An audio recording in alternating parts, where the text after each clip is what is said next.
بسم الله الرحمن الرحيم. يسعد جورنال المنوفية بأن يقدم لكم لأول مرة بعد مرور شهرين من بداية الموقع الأستاذ أحمد الشاذلي المنضم الحسن لجورنال المنوفية.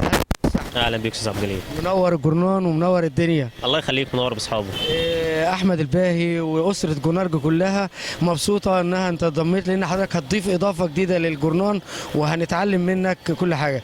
احنا هنسيب لحضرتك بقى المايك براحتك تقول اللي انت عايزه بخبره الصحافه وبخبره كل حاجه. ماشي يا ريس، تسلم لاول حاجه وانا مبسوط ان انا معاكم. مبدئيا جورنال المنوفيه انا مش غريب عنه، اغلب الناس هنا اصدقاء وزمايل اللي اشتغلنا مع بعض قبل كده. فيعني مبسوط اكتر ان انا رجعت اشتغل معاهم تاني. اتمنى ان انا اضيف فعلا، واتمنى التجربه دي تكمل وتحقق نجاح اللي احنا بنتمناه للصحافه الاقليميه في المنوفيه. وانا بشكر استاذ عبد الجليل على ترحيبه بيا طبعا، واقول لهم يا رب نقدر نعمل حاجه كلنا مع بعض.